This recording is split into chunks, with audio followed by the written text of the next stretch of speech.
Hello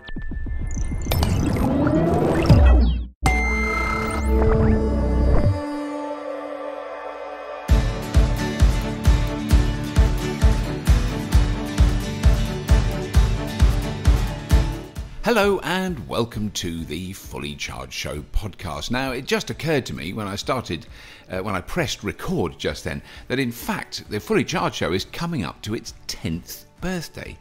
So the first episode went out on YouTube in 2010, which is, according to my very basic understanding of the mathematical process, 10 years ago in 2020. So obviously we'll be doing a lot of stuff about, we'll have a little birthday thing sometime next year. I don't want to go on about it now, but I just want to say, and I'm writing some stuff about this, it is remarkable to look back and see how much has changed in that time. It would be impossible to conceive of, for instance, a very large, well-attended, huge exhibition and demonstration and test drives at a well-known motor racing circuit. It would have been impossible to imagine something as enormous as Fully Charged Live. I mean, over 10,000 attendees in 2019. 2020 show, which we'll be announcing soon, is clearly going to be even bigger.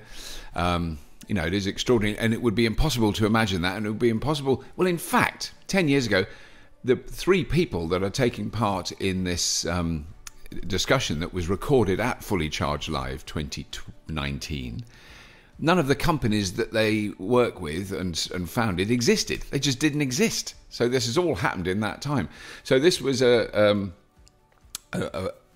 episode that we recorded at Fully Charged Live about choosing the right electric car for you. So it was really aimed at people who've not bought an electric car, maybe had a couple of test drives, not sure which way to go, which model to buy, how what they really need in terms of range, what it's like to run in terms of cost, how much it costs to buy or lease. All those things are very important. And so we had enormous help on this episode from Jonathan Porterfield from Eco Cars. Jonathan is an old friend of the show, and he's been delivering electric cars all over the country, particularly Orkney, where he lives, for many years now. And he'll buy a car in Plymouth and he'll drive it to Orkney, which kind of demonstrates to the people who are buying the car that you can drive a long way in an electric car. He's a real master of long-range driving. Robin Hester from Drive Electric, that's where I lease my Tesla Model 3 from. Drive Electric, amazing, just 100% focused on leasing electric cars, have a really good support program around that. They are really good. I don't get paid to say that. It's just my experience. And Matt Cleveley from Cleveley EV, who service our cars and are brilliant. They're not far from us in the town of Cheltenham in Gloucestershire.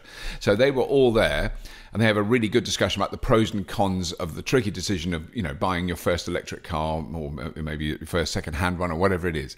But before we head into the show, we actually have a new sponsor.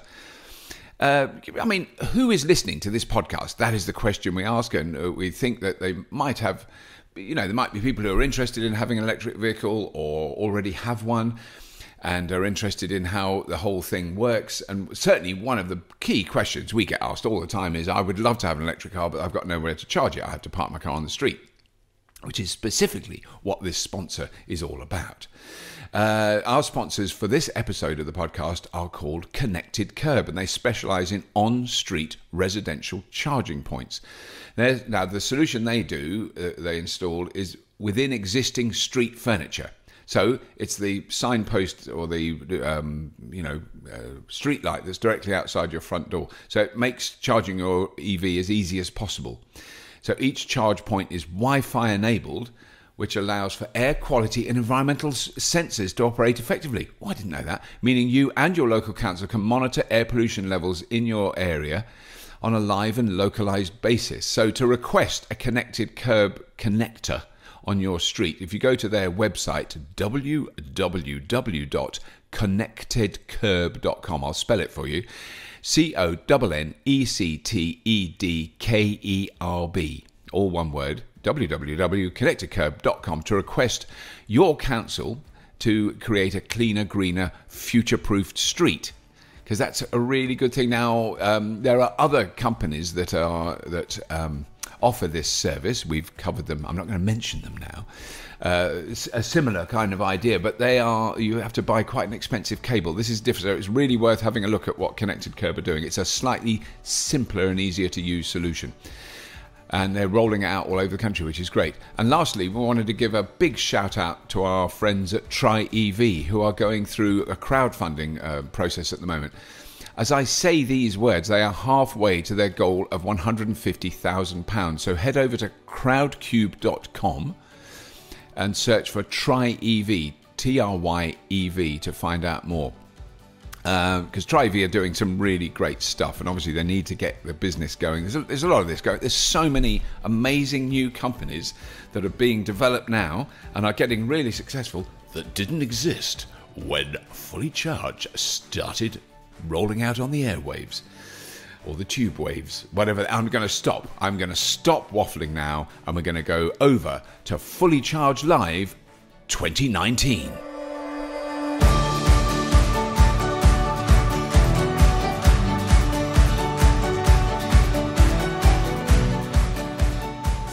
This talk's called How to Choose an Electric Car, and I've got 3 guests, brilliant guests that I'd like you to welcome on stage. We've got Robin Hester from Drive Electric, we've got Matt Cleveley from Cleveley EV, and we've got Jonathan Porterfield from ecocars.net. Give him a round of applause. I feel a bit vulnerable on these stools. They're a bit wobbly. Yeah, they are. There's a bit of spring in them. But you haven't come here to talk about stools. You've come here to... Stop it. You've come here to talk about and listen about choosing an electric car. Obviously, it's one of the biggest subjects that people want to know about. And last year, which was the first Fully Charged Live, some of you might have come to that, an amazing amount of people came who didn't own an electric car. So I guess the first thing I want to do is ask the audience, can you put your hands up if you don't own an electric car? Wow. Wow. Blimey. That's amazing. Why?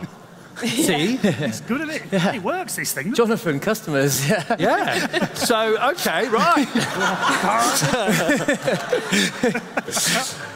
Now, obviously, the subject of buying a car is slightly different with EVs.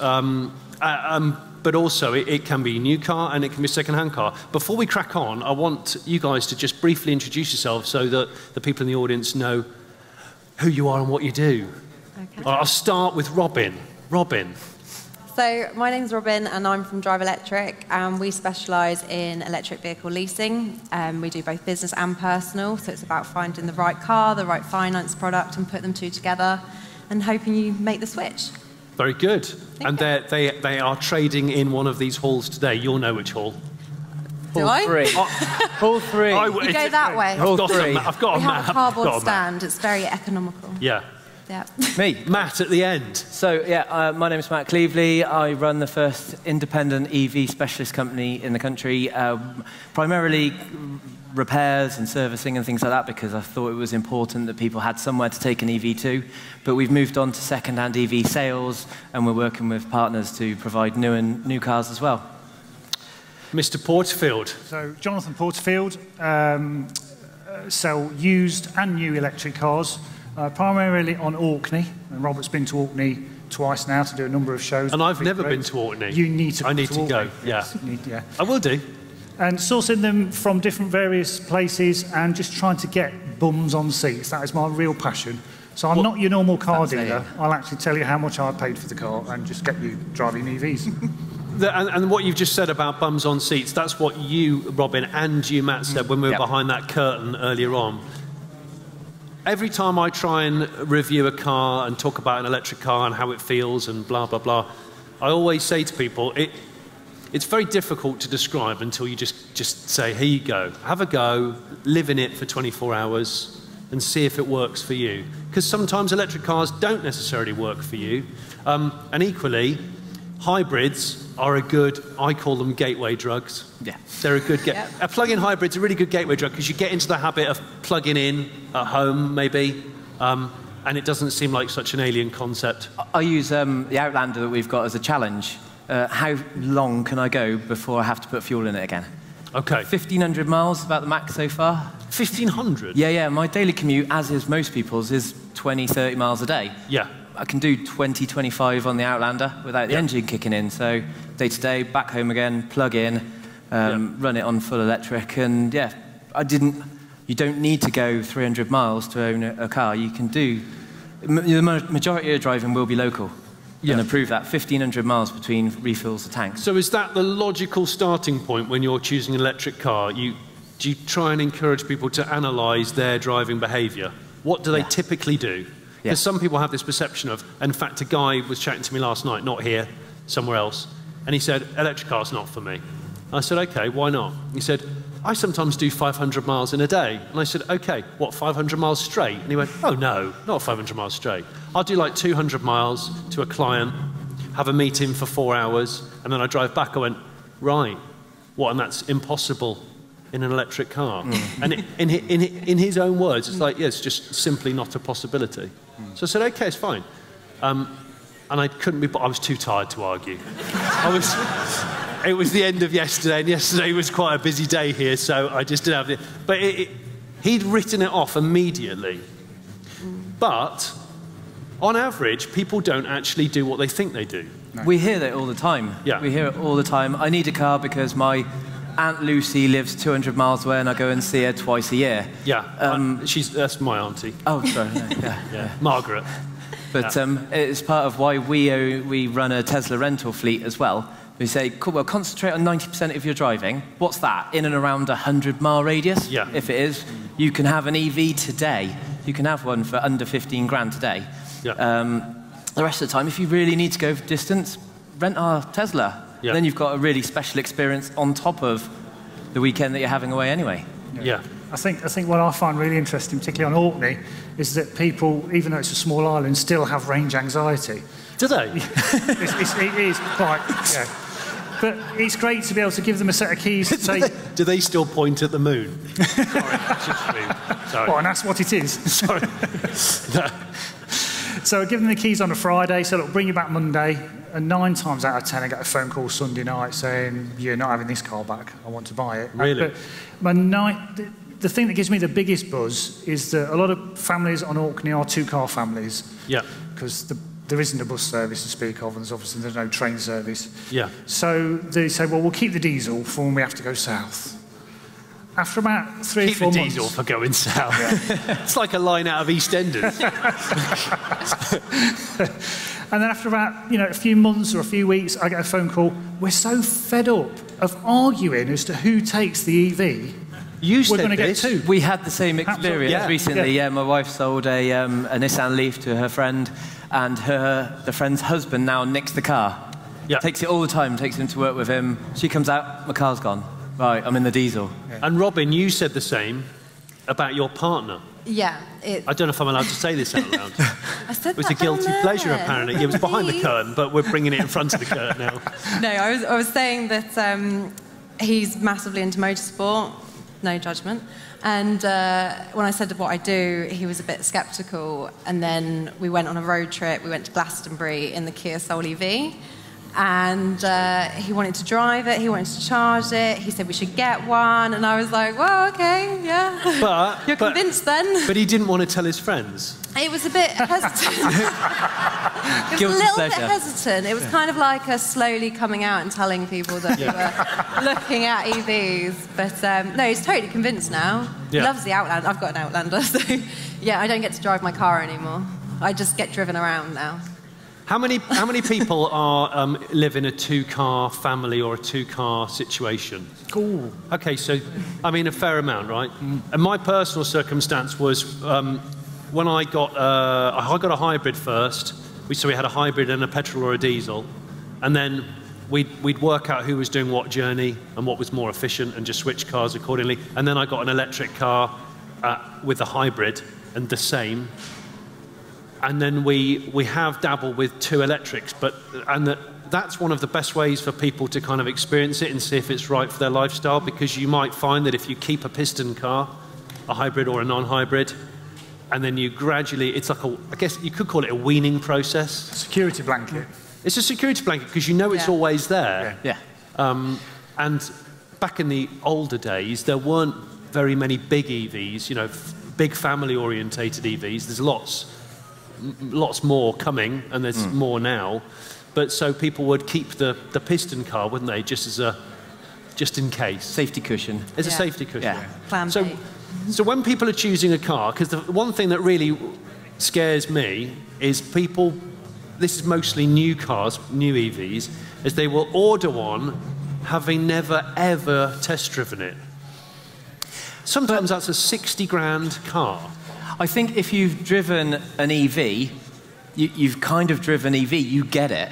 So that's why we chose a Tesla, not just because of the gift market and all that kind of stuff like that. It's the same, it's a similar driving experience, driving a Tesla to driving a Leaf, to driving a Zoe, that instant acceleration, the regen braking, the ease of driving, getting used to not changing gears, all those kinds of things. They all do the same thing. They all do that. Yeah. So you're not... The silence element. Yeah. So if you're used to the instant acceleration, the instant torque, it doesn't matter whether it is an iMEV like we got on our stand or a P100D. Yeah. It's a very similar driving experience, and I think that makes people brave enough to buy them online. Yeah. I'm just about to change to a Model 3 for my Outlander, so there's an Outlander for sale if anyone wants one. And so we're a two-car EV family. Just because I don't need to drive it before owning it. I know what it's going to drive like. Yeah. And buying cars unseen that are used. I've seen a lot of people on Orkney through word of mouth and south just ordering a car from me, and the first time they physically see it is when it's delivered to their front door, which is great. Now, there's several reasons for that. One is hopefully my reputation, but secondly, it's the fact that a traditional internal combustion engine vehicle, you want to check the oil, you want to check the clutch. Is it a 6-month-old internal combustion engine? It might have been driven horrendously badly, and the clutch has had it. Yeah. So the exhaust, what's the DPF filter like? Yes. Is the head gasket on as well? I suppose levels. But with an EV, I always say they're like tins of beans. They just all do the same thing. It's a different way of thinking about car buying, very much so, that if the car's being sold as what it is, certainly it's easier with a Nissan Leaf that you've got the 12 bars down the side. It gives you an indication of battery health, but battery is the main concern. Yeah. If you test drive it and it's not making any weird noises and it drives okay, chances are it probably is. And sat here as a garage owner, it's terrible because they're really reliable. Really, really reliable.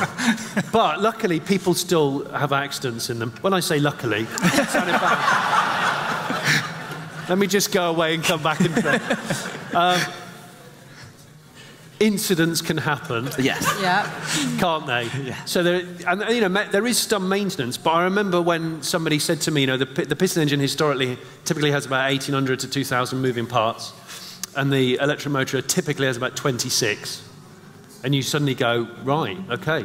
And yet we're so used to a piston engine being very reliable, and the reliability now is amazing, but maintenance-wise and things to look at for a used car, there's a lot less to look at or worry about. And the battery is obviously the most expensive, most crucial part. My day-to-day job's got really easy. Changing pollen filters, filling screen wash. It's a dream. That's about all the Don't EV do yourself servicing. out of a job, man. No, I'm not. And that's something that Tesla have done recently. They've said our cars don't need servicing, and I think that's wrong. That's really wrong, because it will affect our road safety record. The Teslas we see we're seeing, luckily enough to see about 5 a week via the Tesla Owners Group, and they have suspension components wearing. Yeah. They have brakes sticking where they're not being used as much with the regen strength. Lack of use becomes a problem. So have it checked, but it costs far less to run an electric car as well. Yeah. I've just had my 40 kilowatts, just had its first service, and I take it to an independent, much like Matt, up on Orkney. Didn't go to Matt because it's a bit too far out of the way. And he charged me £43. Really? So it's basically like an MOT check. He took the tyres off, which is more that Nissan do on the first service.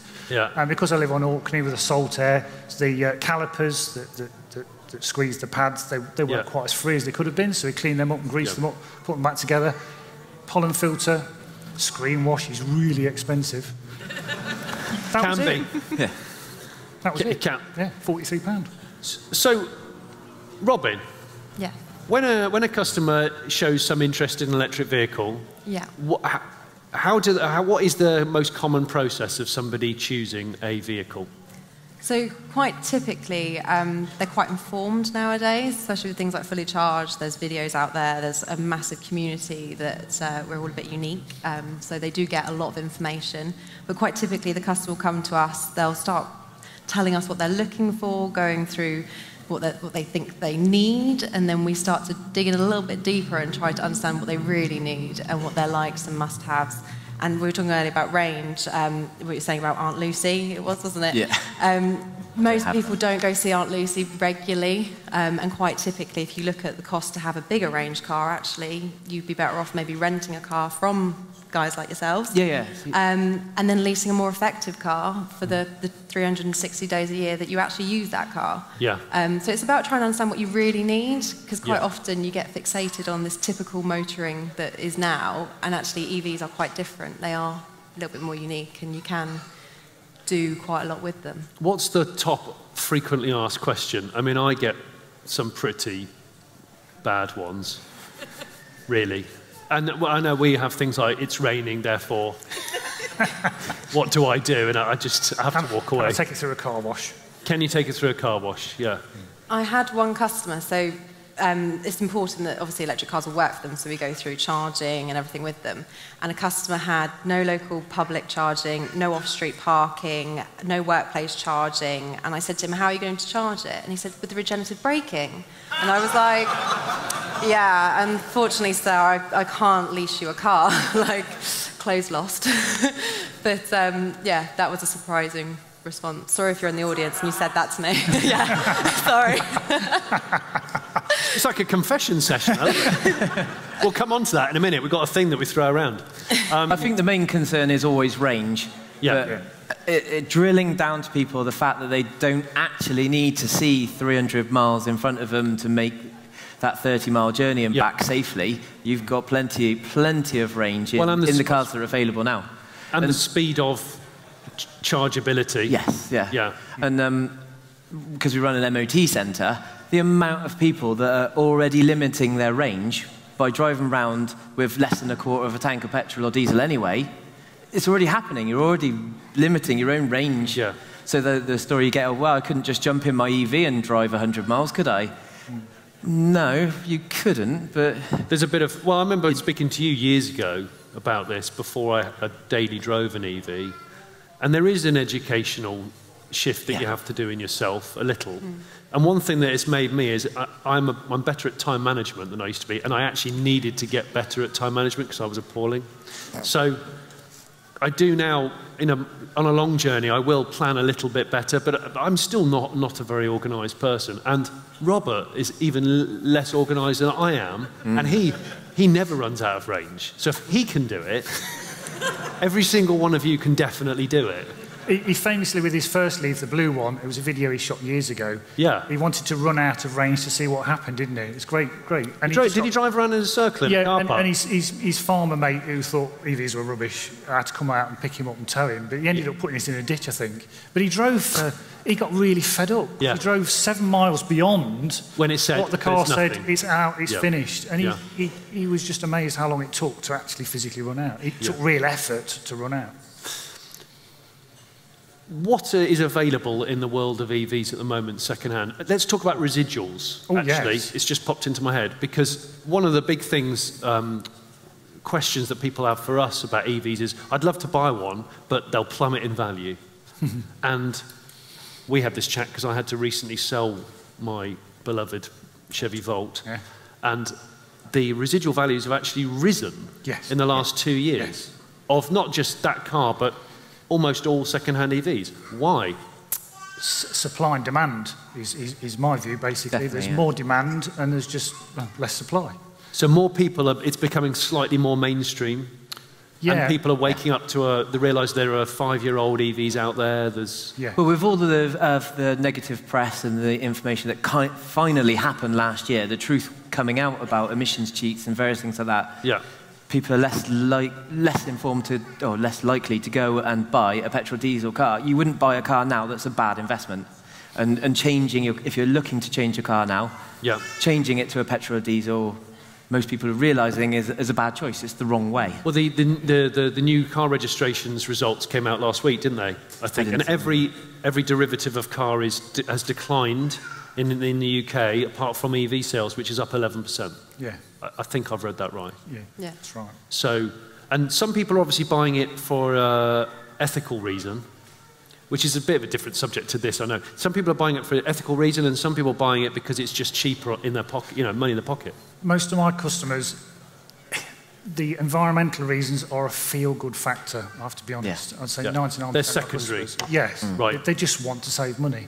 Yeah. So yeah, that's the main driving force. I said this to my wife when she was pretty reluctant about going electric as a daily driver, and I said, "Well, try it, and the money that you were spending on petrol, just keep, Yeah. And the other concern was and spend it on Handbags. clothing." Yes, shoes. and you know what? But in all seriousness, she saw within a month quite a big amount of money that hadn't flown from the nest, and it's like We sourced, so a guy had a VW Touareg, great big V6 diesel, 20,000 miles a year, just up and down a motorway. I said, you need to drive our Tesla, I'll let you have it. It's one of our neighbours. I said, drive it for a day. And he said, no, keep talking to me. What's it about then? So I said, well, it's better driving experience, but how much are you spending on fuel a month? And he was putting £400 a month of diesel in his car. 400. 400. So how much is a Tesla? So I sourced him. There's people like R. Simons that are around that deal with specialists in Tesla, and Jonathan and I probably get them now and again. And the bank loan he took out to cover his 45 grand car that it was at the time was £400 a month. Was it? Yeah. So his diesel bill Was bought him a Model S. was the finance on the Tesla. Yeah. Tesla. That's clever. Yeah. We Yeah. do see that quite often at Drive Electric, because what we try to understand as well is someone will say to us, well, my budget is, say, £300 a month. Yeah. And they're comparing it to what they're spending on their current lease. And then it's like, when you start asking the questions, you know, maintenance, fuel, those things all add up. Yeah. And quite often, the majority of our customers are using their fuel running costs to actually cover the lease of a new vehicle. And when you look at it like that, no one's got an excuse not to switch. The total cost of ownership, which is something that gets talked about a lot, isn't Yeah. it? So it's not just, because a lot of people will say to me, I love EVs, and in principle, I'm totally going to have one, but right now the prices don't work for me, it's too Yeah. high.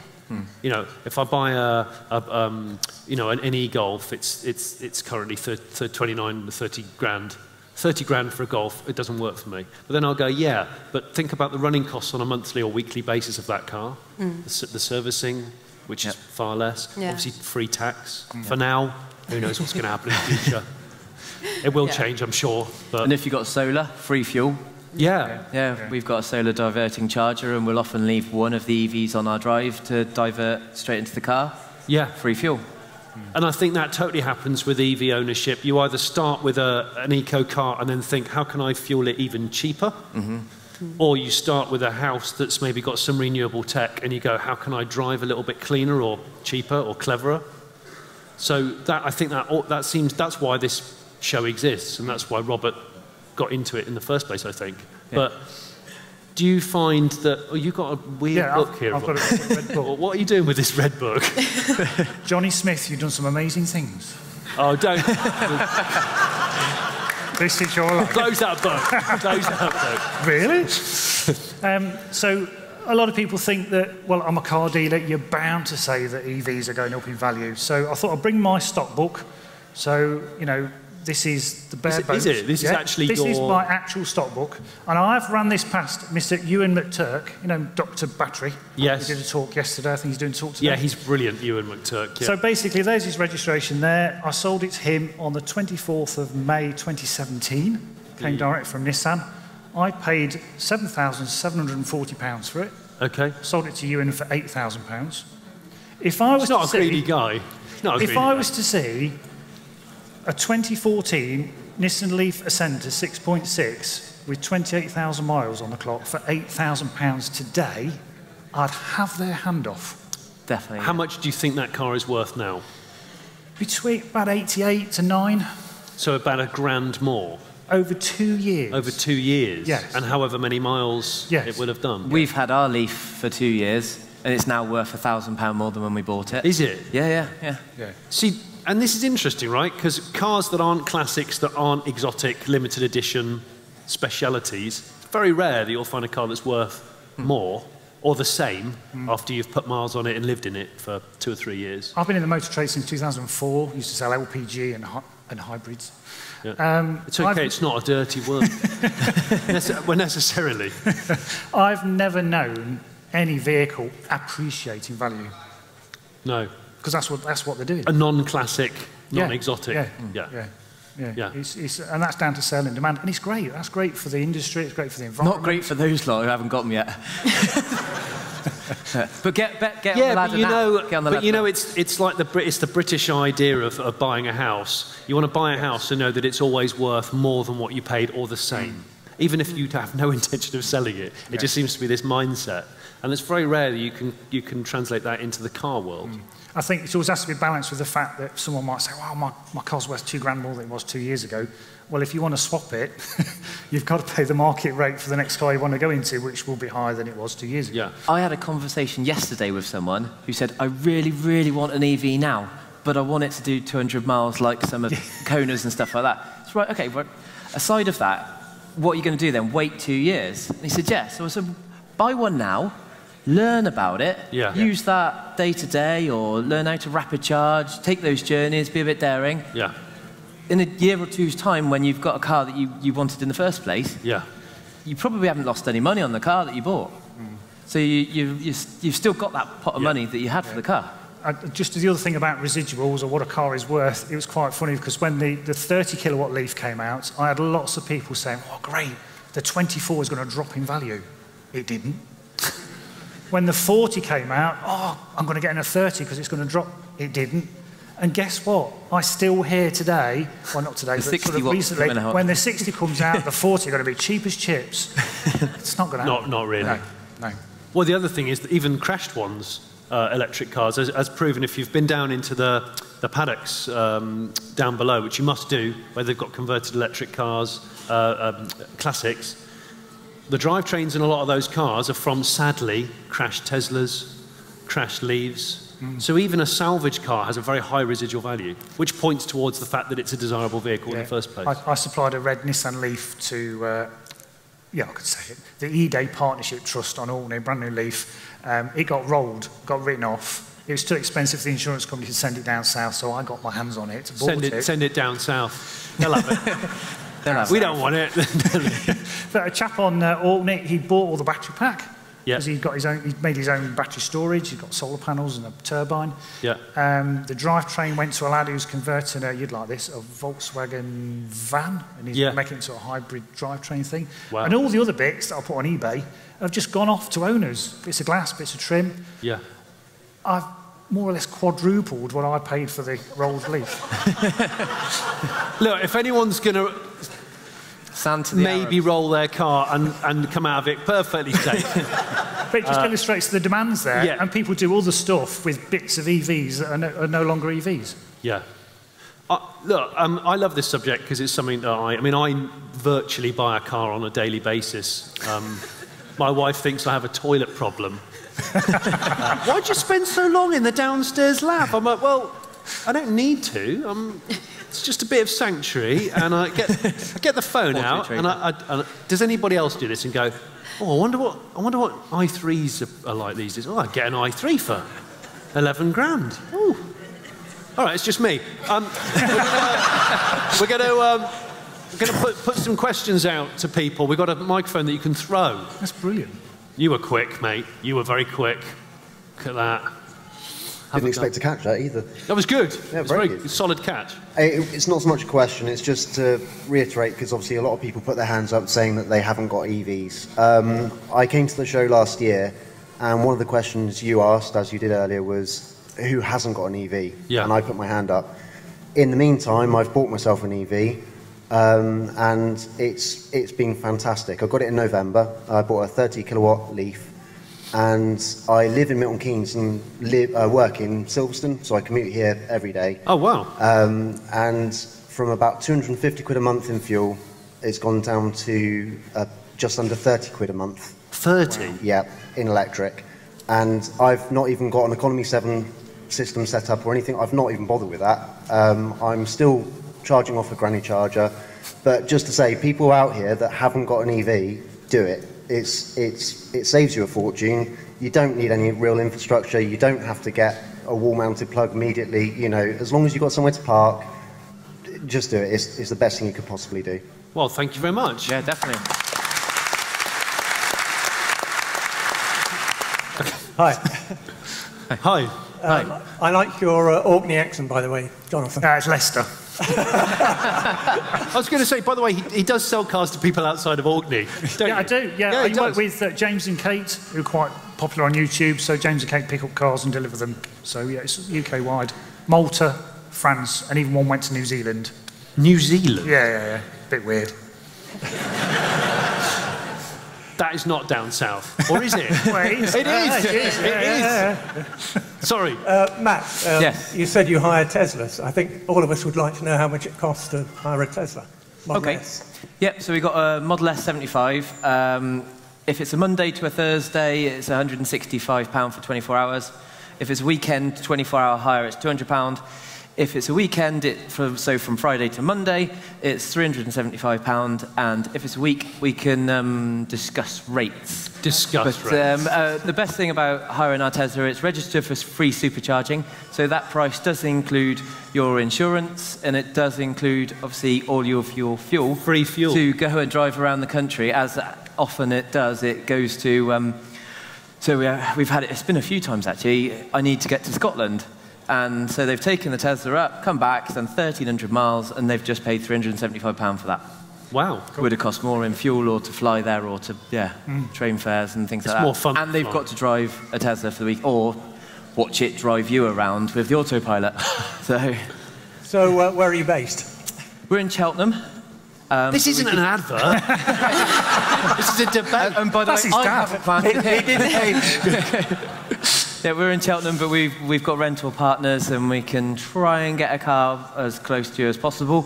But we are by the train station. It's a minute walk from the train station, so nice train down to Cheltenham and a drive off in a Tesla. Brilliant. Anybody else? Can I have my microphone back? Go on then. Go on. I do enjoy throwing it, but go on. You said earlier that the prices had gone up for used vehicles.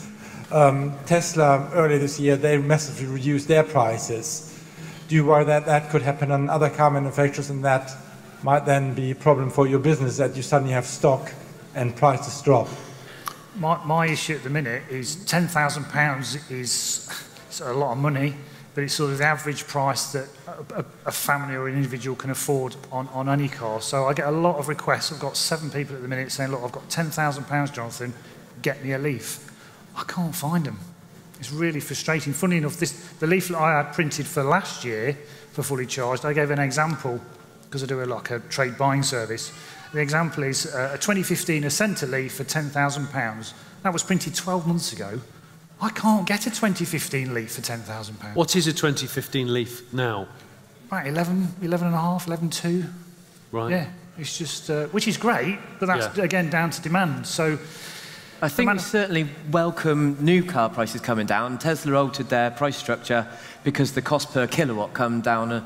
It costs them to put the battery in the car. Yeah. So it's going to affect new cars more than second-hand, perhaps. I don't think it's going to have a huge...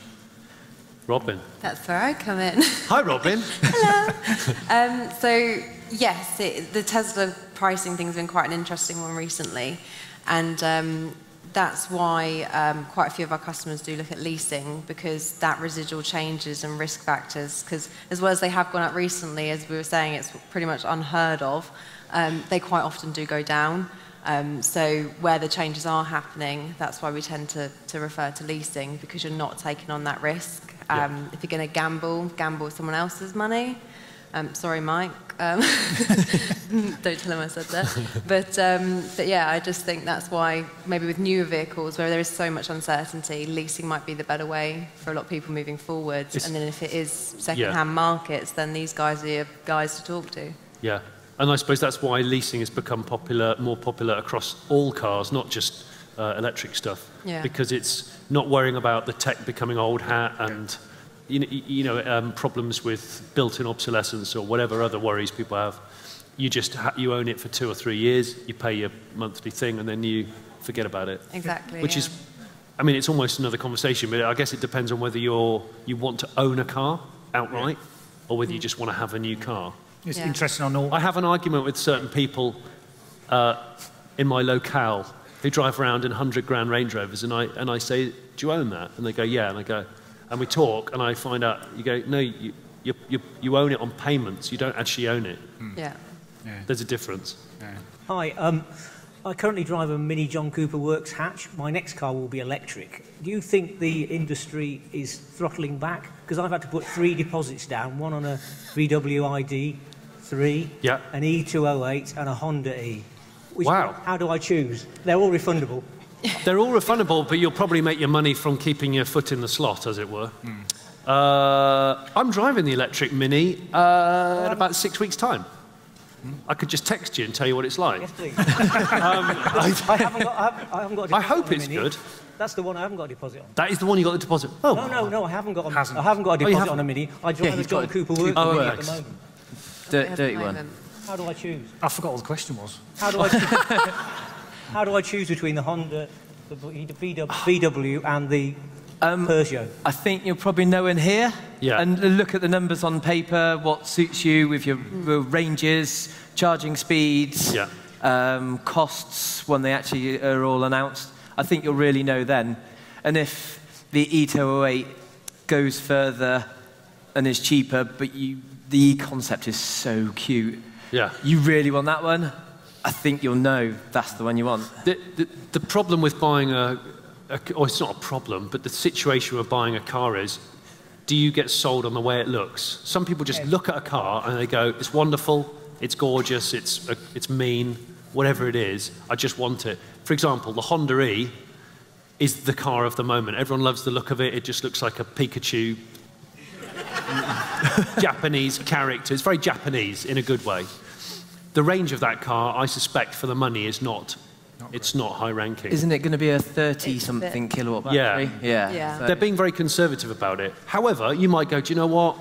In the case of my wife, she'd just go, I'd rather drive less miles on one charge and have that car looking the way that car looks.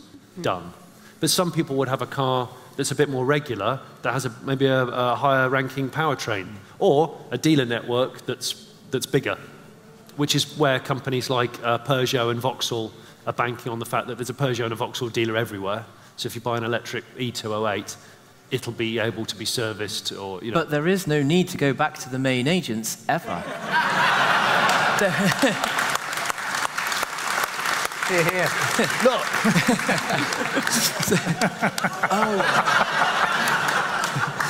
And where's that microphone anyway? Where's it? Yeah. Oh yeah. You go. For me, the decision to buy an electric car is more a sustainability issue or an ethical issue. Yeah. I'm interested in what is the most sustainably produced EV out there. Do you have a view on that? That's difficult. Well, my personal reply is the greenest car available is a second-hand car, because you haven't had to manufacture a car, and there's always a massive argument amongst the masses of, oh yeah, you've bought an electric car and you're holier than thou, but it's a new car and it's had to be manufactured, so it has new plastics which come from oil, and it's got all new materials, and that uses a huge amount of resources. So I suppose you could say a second-hand electric car is about as green as it's going to get, and especially if it's now been proven that the degradation of the battery packs is much, much lower than we thought 5 years ago. People thought that the car would be null and void after 7 years, and we now know that the battery pack's actually the strongest part of the car. You're more likely to reverse it into a lamppost or roll it on Orkney. Some serious stunt shows going on in Orkney. What about a new car? A new car. I reckon the i3 might be. I don't know the stats, so don't quote me on it. But I know, like, they tan the leather, for example, with like olive leaves and stuff, rather than using chemicals. So the manufacturers are really thinking about the processes that are going into building these cars. They're trying to use far more sustainable products, and then also the recycling of those afterwards. Like the i3 batteries are being used as home wall charging. I've forgotten things now. Power walls. That's the one. I think another one is So Nissan have a plant in Sunderland, buy in this country. Oh yeah, buy a car that's built here. You're just saying that because you saw the Nissan, you've got I'm getting back on this side. Yeah. Well, it's true. See what you're doing. It's true, but you know, you go into a restaurant or a pub now, and it says locally sourced produce. Well, you know, if you live in Swindon, your locally sourced produce is Honda. And if you live in the northeast, your locally sourced produce is Nissan. Yeah. So if you want to really... I'm from Sydney. You live in Sydney.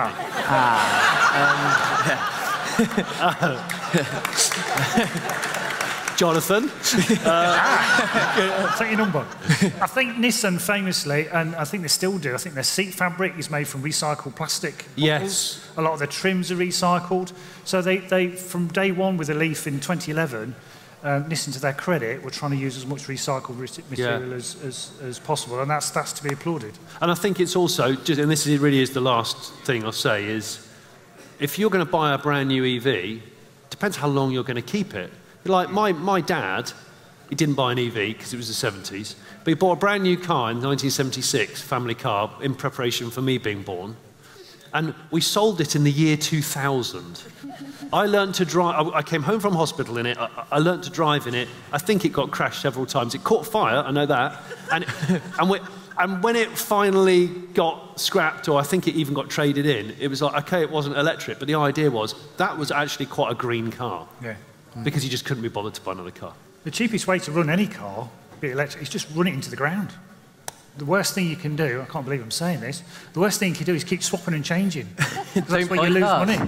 Yeah, they buy cars. Oh. But we do live in a world where a world of massive amount of choice, and a lot of people just want the next new thing. You know, in the same way this thing in my pocket, you know, it's probably out of date. In fact, my cousin laughs at how small the screen is. Apparently, that's really small now. Anyway, I'm afraid we're going to have to wrap up this chat, but what I'd like to say is thank you very much, and if you haven't visited any of these guys' stands or you want to talk about this subject more, absolutely, this is the place to come. So thank you very much. Thanks, guys.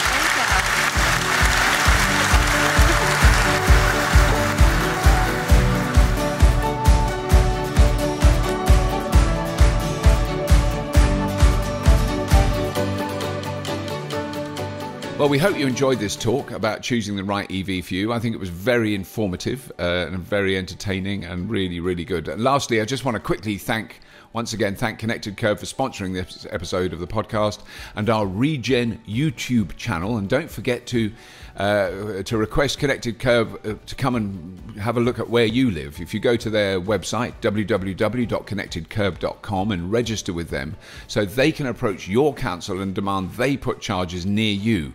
More registrations mean more power in every way. It is really worth doing that. Even if you personally don't need an electric car charger outside your house, but it's going to make a lot of sense to have them put in the appropriate street furniture, because we're talking curbside, not the other side. You know, you want it on the right next to the road.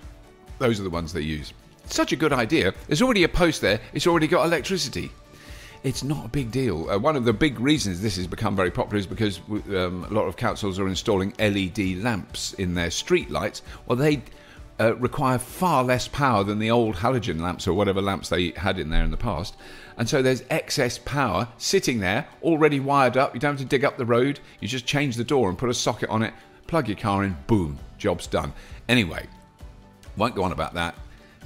Thanks very much for listening to this wonderful podcast. Please do subscribe to this podcast through your podcast feeder. If you get the chance and you feel of a mind to do something like that, please indeed do a bit of that old 5-star rating, Gubbins, or give us a nice review, and that would be lovely. And also, I mean, obviously, you know about Fully Charged, the Fully Charged show on YouTube. You know, have a look at that. Do subscribe to that. Have a look at the Patreon link if you're of a mind. It's all going marvellously well. It's all growing very rapidly because the topic is becoming more and more important. That's what I always say. The show is basically the same, but the topic is becoming more relevant and more people are knowing about it, which is why more people watch, which is wonderful. It's really good. Thank you so much for all your support. Thank you very much for listening. And as always, if you have been, I've said it wrong. Thank you for listening.